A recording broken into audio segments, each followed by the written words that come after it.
मन चेती नहीं होत है, प्रभु चेती तत्काल, बल चाहत आकाश को, प्रभु पठयो पाता। कि नाड़ा बहुत प्रसन्न है, नाड़ा बहुत प्रसन्न है, त्याग लोक की लाज, दर्शन करने आपके लटक गया है आज।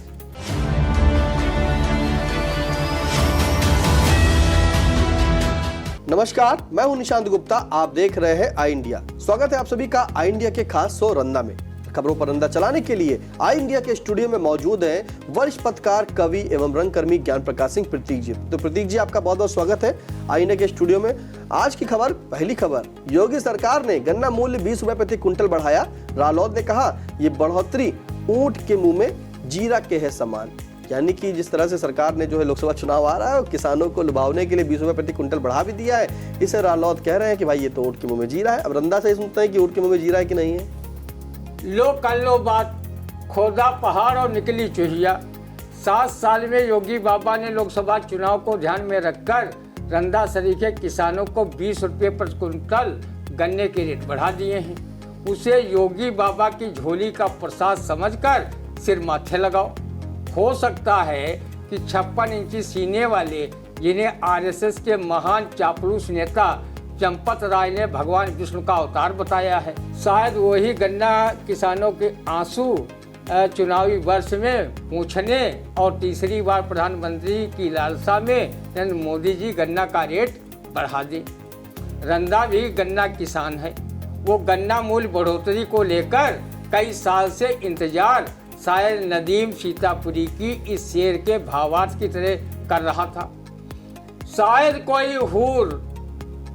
कोई हूर स्लिप होकर गिरे, इसलिए आंखें गड़ी थीं आसमानों की तरफ। योगी बाबा द्वारा बढ़ाए गए गन्ना मूल्य का स्वागत नहीं मामा से काना मामा अच्छा की कहावत की तर्ज पर रंदा कर रहा है। गन्ना मूल्य वृद्धि को बेचारी राष्ट्रीय लोक दल के नेता ऊंट के मुंह में जीरा बताकर विधवा प्रलाप कर रहे हैं। शुक्र मनाओ लोकसभा चुनाव का, जिसके वजह से योगी बाबा ने 20 रुपये प्रति क्विंटल गन्ना का मूल्य बढ़ा दिया है। नहीं तो किसानों की सुनता ही कौन है। 3 काले कृषि कानूनों को लेकर किसान 13 महीने दिल्ली के बॉर्डर पर धरना देकर बैठे थे। करीब 700 किसान धरना करते करते खुदा को प्यारे हो गए।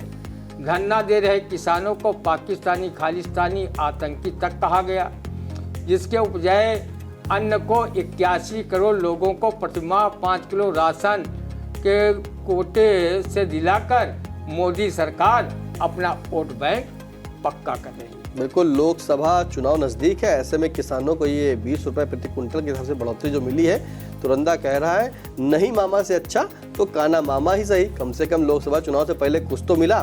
फिलहाल अगली खबर, जहां बसपा सुप्रीमो मायावती इंडिया गठबंधन का हिस्सा नहीं बनेंगी, अकेले ही उनकी पार्टी लड़ेगी लोकसभा चुनाव। ये बड़ा बयान भाई मायावती जी ने कह दिया है। अब इस बयान पर क्या सुनते हैं, सुनते रंदा।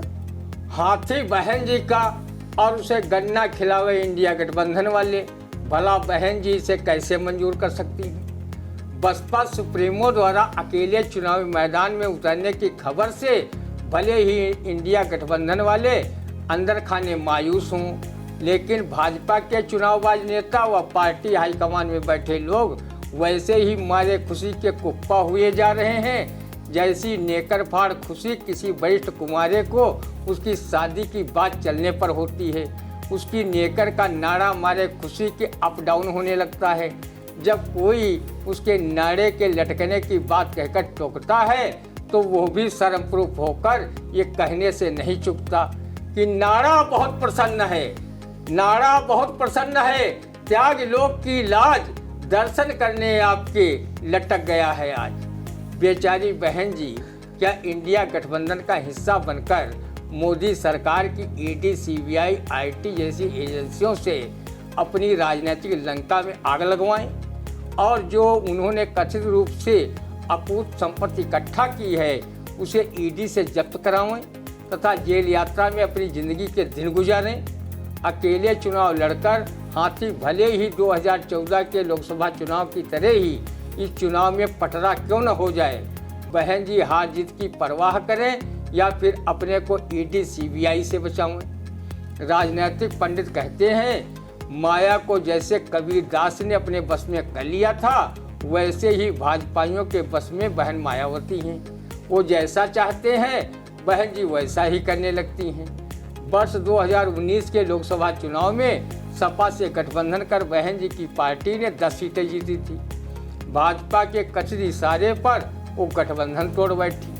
2022 के विधानसभा चुनाव में उनका हाथी चिंगाड़ का लोटपोट कर गया, जिसमें उन्हें सिर्फ 1 सीट मिली। इंडिया गठबंधन का हिस्सा न बनने पर उनकी पार्टी के ही सांसद व वरिष्ठ कार्यकर्ता नाराज बताए जा रहे हैं, लेकिन वो मायावती जी की मजबूरी को अंदर खाने समझ भी रहे हैं कि वो कितनी मुसीबत में हैं। वो जो चाहती हैं वो नहीं हो पा रहा है। उनकी दशा इस दोहे के भावार्थ की तरह है। मन चेती नहीं होत है प्रभु चेती तत्काल, बल चाहत आकाश को प्रभु पठयो पाता। मन चेती नहीं होत है प्रभु चेती तत्काल, बलि चाहत आकाश को प्रभु पठियो पाताल। तो जिस तरह से बहन मायावती जी ने जो है खुद कहा है कि हम गठबंधन का हिस्सा नहीं बने और अकेले चुनाव लड़ेंगे, तो रंदा ये कहता है अगर चुनाव लड़ लें तो क्या अपने को भाई ईडी सीबीआई जैसी जांचों में शामिल कर ले और खुद जो बची उम्र है वो क्या जेल में काटेंगी। इसलिए अकेले ही वो लड़ेंगी भाई, चाहे हारे या जीते। फिलहाल अकेले गठबंधन में जो है वो अब गठबंधन का हिस्सा नहीं बनेंगी और अकेले ही लोकसभा का चुनाव लड़ेंगी। अगली खबर, जहां थल सेना अध्यक्ष जनरल मनोज पांडे ने सेना दिवस पर कहा कि सरहद पार अब भी आतंकी ढांचे। तो बड़ी बात कह दी भाई, ढांचे हैं तो हटको हटाओ। इसके लिए क्या कहेगा, सुनते हैं रंदा। आदरणीय थल सेनाध्यक्ष जनरल मनोज पांडे जी, जिस भारत देश की सेना अपने अदम्य साहस, वीरता, पराक्रम के लिए पूरी दुनिया में जानी जाती हो, उस सेना के रहते देश के सरहद पार आतंकी ढांचे मौजूद हों। रंदा सरीखे देशभक्तों को ये सुनकर न सिर्फ दुख होता है बल्कि अपने आप में शर्म भी महसूस होती है। जब जब पड़ोसी देशों ने भारत पर हमला किया, भारत की जाबाज सेना ने उसे मुंहतोड़ जवाब देकर छठी का दूध याद दिलाया और उन्हें घुटनों के बल खड़ा करने में कामयाबी पाई। चाहे 1965, 1971 और चाहे कारगिल का भारत पाक युद्ध हुआ हो, हर बार भारतीय सेना ने पाकिस्तान की सेना को अच्छी तरह से सबक सिखाया। जनरल साहब सीतापुर जिले के ग्राम रूढ़ा निवासी कैप्टन मनोज पांडे ने कारगिल के युद्ध में दुश्मनों के छक्के छुड़ाते हुए सर्वोच्च बलिदान दिया था, जिन्हें मरणोपरांत केंद्र की अटल बिहारी वाजपेयी के नेतृत्व वाली राजग सरकार ने परमवीर चक्र से विभूषित कराया था। जब आतंकवाद को लेकर ईरान व पाकिस्तान एक दूसरे के सीमा पार आतंकवादियों के शिविरों पर ड्रोन व मिसाइल से हमला कर सकते हैं, तो फिर भारत अपने देश की सुरक्षा व संप्रभुता की रक्षा के लिए सरहद पार आतंकी शिविरों को क्यों नहीं नष्ट कर सकती। अगर सेना के हाथ सत्ता पक्ष के राजनीतिज्ञों ने बांधे हों तो फिर रंदा को बता देना वो उनकी इस निंदनीय कार्यशैली पर कब केदारनाथ शुक्ल की इन काव्य पंक्तियों को सुना सुना कर उन्हें खूब चिढ़ाएगा, जिससे वो अपनी नीति बदलने पर मजबूर हो।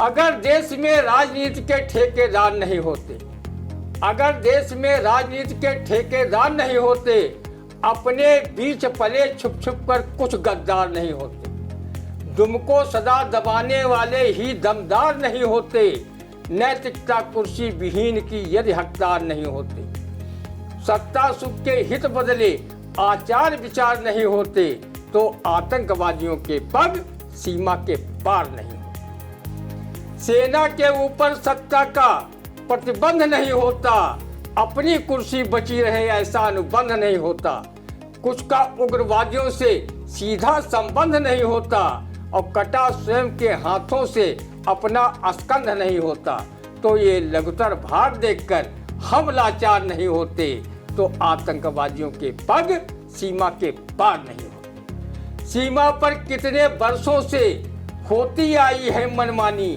रक्त जवानों का ऐसा बहा जैसा बहा हो पानी, सुलह संध से नहीं मानता अगर नीच वो अभिमानी, तो तुम भी सेना को कुछ दिन कर लेने दो मनमानी। निर्णय लेने में यदि अक्षम हर बार नहीं होते तो आतंकवादियों के पग सीमा के पार नहीं होते। बिल्कुल सही कहा, आतंकवादियों के पग सीमा के पार नहीं होते।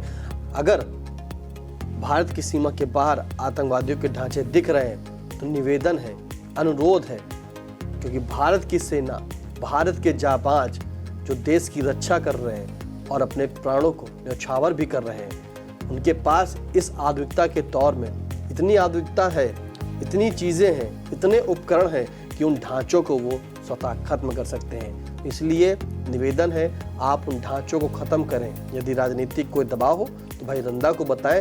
रंदा अपनी उस कविता से जो है उस उन राजनीतिज्ञों को जो है सुना कर शर्मसार कर देगा।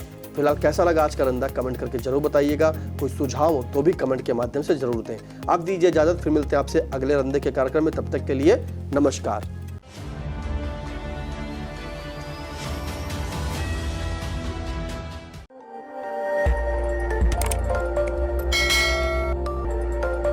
खबर आपकी, नजर हमारी। देखते रहिए आई इंडिया।